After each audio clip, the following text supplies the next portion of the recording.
The Paramorpher, one of the most sought after items in the Power Rangers fandom. It's been 20 years since it's been originally released, and the value has more than quadrupled. Now, 20 years later, Bandai has released something new. What is it? The Mighty Morphin Power Rangers Legacy Morph. Hey guys, what's going on? Ranger Reviewer 07 here today, and we're going to look at the highly anticipated Mighty Morphin Power Rangers Legacy Paramorpher.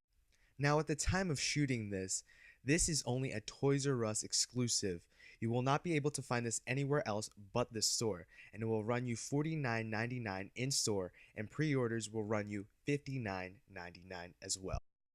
Now, one of the first things you'll notice is the huge Power Rangers logo up on top, as well as Legacy Paramorpher embossed in gold foil. Now, below that are our 5 original Rangers right above the Paramorpher itself. Now, in the top left corner, you'll see that the packaging reminds us it is made of die-cast, and the die-cast material can be found in the plates as well as the power coins. Now, moving to the right side, you'll see a Power Rangers 20 logo on top of the Lights and Sounds graphic. Now, heading towards the bottom of the box, you'll see some warning signs and Made in China and whatnot. Also, you'll see is a nice Saban Brands logo, as well as the UPC code underneath, just in case you guys needed the number. Now, on the left side of the box, you'll see a nice Mighty Morphin Power Rangers original logo, and Bandai telling us to look out after another rare item in the armored Mighty Morphin Red Ranger. Moving to the back, we have a lot of graphics. We have an original Mighty Morphin Power Rangers logo, just like the one in the left side of the box, telling us it plays theme songs as well as having lights and sounds. As you can see, the Paramorpher is illuminating and is open, as well as showing us that the 5 power coins are also present. And on the bottom, we have the original story of the Mighty Morphin Power Rangers, and here we see it in English, and right next to it French, and right next to that finally is in Spanish. First things first, we're going to be looking at the literature before the Paramorpher, and the first thing is the thank you for your purchase card, and Bandai wants to hear from you. What I have to say is, it took me forever to find this item and countless amount of calls. That's what I would put on. Next, we have the instruction manual. First thing is the contents showing you what comes with the package. Next is the how to replace batteries and how to put on the power coins. After that, we have how to put the Paramorpher and holster onto your belt, as well as how to play with a toy.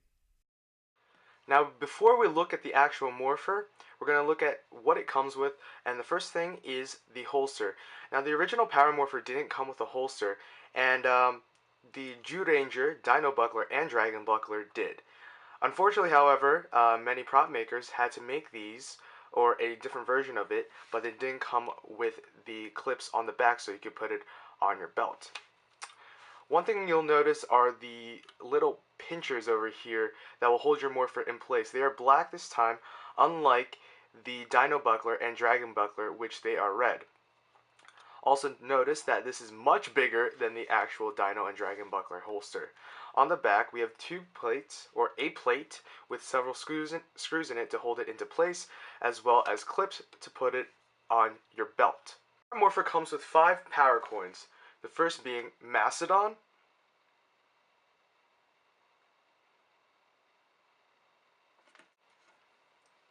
Pterodactyl,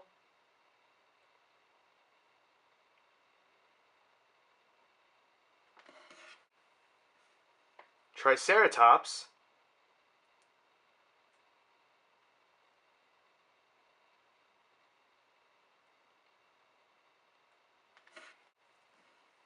Saber-toothed Tiger,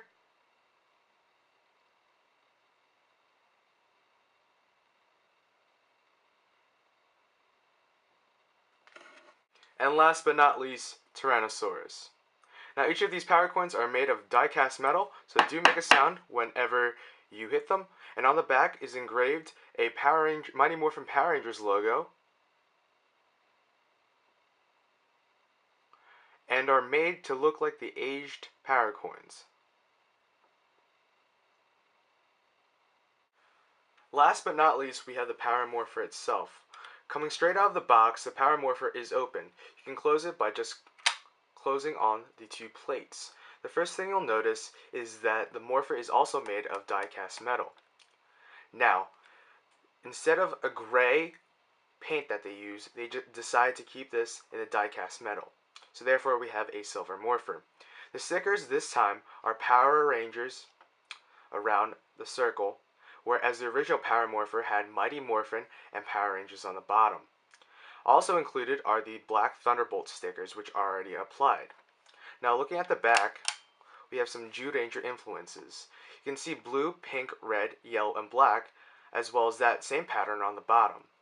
On the back we have this Jew Ranger-esque pattern that is actually in plastic, whereas the Dino and Dragon Buckler were in a sticker form. So in order to remove the batteries, you're going to have to remove this screw right here and take out this plate. There you will access your two LR44 batteries, and you can replace it as you wish. On the top, unlike the original Power Morpher and Dino Buckler, we have an on and off switch. To access the on and off switch, we're just going to flick it to on. So you'll hear the communicator sound.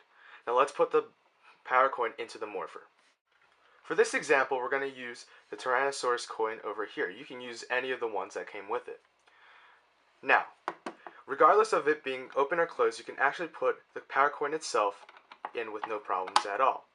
Whereas last time, you had two plastic tabs on the power coin and had to open up the Morpher to access the port in which you were supposed to put the power coin in. Now, you can actually pop it open and it would look cool just like that.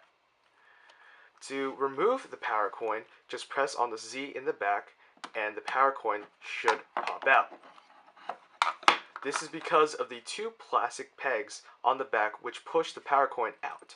So, you can just put it back in without any problems. Now, we're going to switch on the Power Morpher,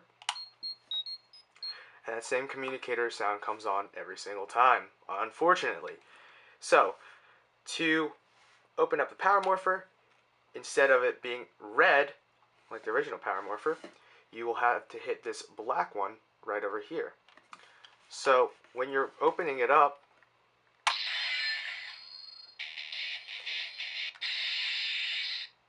you can access a full main theme song on your Power Morpher. I decide to leave mine off because it gets annoying quite a few times. And to turn it back off, flick off the switch. And that's pretty much it. Now we're going to go look at what the Power Morpher looks like when you're wearing it. Alright, so I do realize this might be the most awkward video you're actually watching right now. And we're going to put on the holster, and there's the two plastic clips on the back, and I'm not wearing a belt. This is because my belt's actually really thick and I'm afraid that I'm going to break these clips. So with that, we're just going to use my jeans over here, or khaki whatever pants, and I like to do is the right side first. So you're going to take this first clip, see if I can do this right, put it in a little bit, and take the second one and put it in as well. Now bring the holster down and lock it into place. You should be all set. Now there are two ways you can actually put your Power Morpher into your holster. I'm going to show you both ways. The first way is putting it through the back and clipping it like so. This way you can see that the actual Power Morpher is nice and locked in snugly and won't fall out like so. Nice and locked in. And you can actually access the handle as well. Now to remove your Power Morpher, you can just simply pull it out. You might have to put some force into it, but either way it should work, and that's because of the clips on the side hold it very nice and snug. So the other way to put your Power Morpher is actually just by going like this and clipping it into place. It might look like it's very, very loose, but it does hold it in very nicely.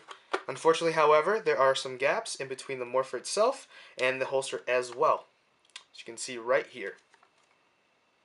But it will hold into place whenever you need to. Now the way I like to actually put it is through the back.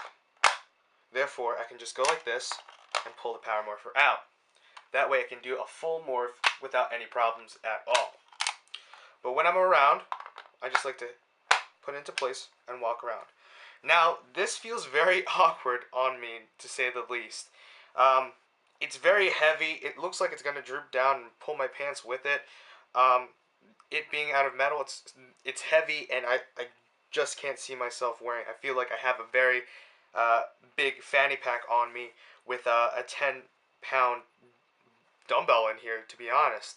And that's one of the major downfalls. It's that it's so heavy, I can't wear it around nicely without having to worry about it. Alright, so here's the different views or angles that if you were to see someone wearing one of these, this is what you would see. Alright, so this is the front angle with just the holster. Hopefully light shines perfectly or comes in nicely. Alright, that's the side angles. Alright, so we're going to put the Morpher in now. We're going to use the back to show in the front, if that made sense. So lock it into place. That's with the Jew Danger logo on the back showing out to you guys. Side view, I'm not going to go all the way so you can actually see some of it. There you go. There you go. Other side. Nice. You can see it kind of dangles down. That's because of the weight of the Morpher. So if that gets you by any chance or makes you upset, don't really worry about it. It's the usual. So there you go. Finally, certainly not least, we're gonna take away the power morpher and put it back in with the power coin showing. All right, so you can see again that there is a little bit of gap. I can stick my finger in there, not a problem. So yeah, again, heavy, and since it's out more, it protrudes out. The weight of the holster and the morpher itself is gonna push out a little bit more. So as you can see, pushes out, not perfectly straight or anywhere close to it or parallel to my body. And there you go again.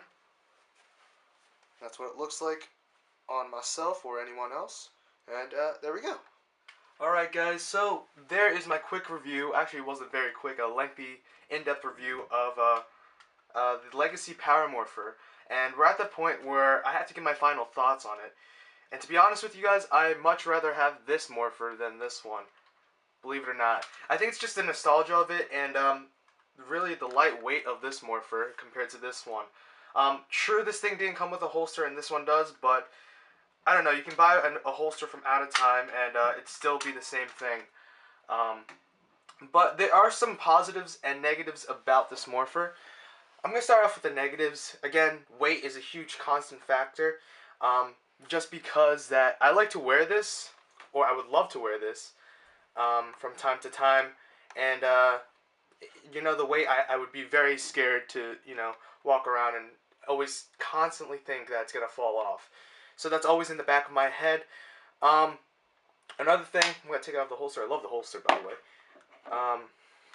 The hinge is actually locks in rather nicely, but when you want to decide to morph or get in the action of morphing, and if you do it too quickly, it really does hurt.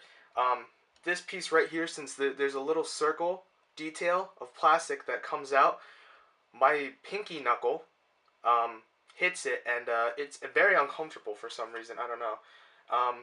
Whereas, I know I'm going to do another video of this, but there's really nothing. It's a flat, straight angle on this one, so that doesn't really bother me that much. Although it is smaller, it's uncomfortable for the whole hand, but for the pinky, it just irritates me. So there's that. The on and off switch, I think there should be 3 modes. The off switch, the off position, the communicator slash the theme song, and that's not bad. I actually like that. That gets really annoying really quickly. I wish they would have the Power Morpher, you know, go beep. I don't know if I have batteries in this one. Yeah, I do. It sounds kind of bad, actually. I gotta replace the batteries. See, if it had that one rather than just the theme song, it wouldn't be too bad, to be honest. I really like the original beeping of it, and again, the theme song does get really annoying really quickly. That's pretty much it for that part. The plastic on this one is very nice, very heavy. It's going to be durable, although I think I'm going to scratch this a lot more than I would on the original Morpher. Um, just that itself is going to, really play a factor into whether or not I should buy another one. But I'm not. So those are the negatives. And the positives, honestly, they kind of, weigh it out. They level it. The power coins themselves are fantastic. Let's see if we can do it without. Now I have to take it out. The power coins themselves are fantastic. I like the concept of putting the coins in rather than having to open the Morpher and twisting it. This way you can just put it in, push it, and then it would lock into place. Much better. And the weight of these ones feel like coins. They don't feel like a plastic, pog or whatever. They're nice. They have a nice antique feel to them. Do I like these rather than the original power coins? I think it's a fair fight. And I'll get into that with my comparison video next time. So these are nice. I like the Mighty Morphin Power Rangers in the back. Always a nice collector's edition like that. And another thing I do like is the box. The box, unfortunately, I don't have room to show this, but the box is really nice. I love the green, electric accents and the huge embossed gold lettering of Legacy Power Morpher. I do like this. It's very reminiscent of the 93 version. And that's pretty much it for the box. I think the box makes up for the Power Morpher. Do I think the price point is set correctly? That $60 one? No. $50? Getting there. $40 would be more appropriate. I'd honestly be happy if they re-released the 93 version. And, the size of it, put in a die-cast plate. That would work too. Put die-cast power coins would work as well. But the $50 price point seems a little bit too much for me, and it being only a Toys R Us exclusive makes it even harder to get. 3 weeks of waiting, probably even a month of waiting, calling random Toys R Us's, getting really bad responses, that's only available for pre-order. It's only available for, I think, May 7th is the release date. I got, they didn't check their computers. They just went on the floor, see if they had it. That really irritated me, but thankfully I did get it, and I didn't have to buy it online or go on eBay, and no one was scalping in my area. Unfortunately, I didn't see any on Craigslist yet, so that's always a good thing. Would I buy more than one? No. To be honest, no. I think I'd be wasting all the power coins if it came with just the Morpher itself. Then I would definitely probably buy one for about $30. That's it. It doesn't have to have a box with it. It doesn't have to have power coins. But the holster and the Morpher itself would be just okay with me. So I can display it. Other than that, the last thing is how am I going to display this? I'm actually trying to get a shadow box. I should have bought one at Walmart today. And put styrofoam and black fabric or red, depends on what I'm feeling. And put this and as well as the power coins in the back and display it over my original Power Morphers, and I have to get another shelving unit for that as well. So a lot of things I have to buy just to make my my display case much more likable and organized. So that's it, guys. I hope you enjoyed this very lengthy and in-depth review of the Legacy Power Morpher. I hope you guys stay tuned for more of my videos. If you would like to do that, hit the subscribe button. I don't know in YouTube where they change the layout again and again and again. It's going to be, but there should be a subscribe button. Make sure you follow me on Twitter, RangerReview07, as well as WordPress, RangerReviewer07.wordpress.com, and Facebook.com/RangerReviewer07. That's it, and I will see you guys later. Love, peace, Zordon.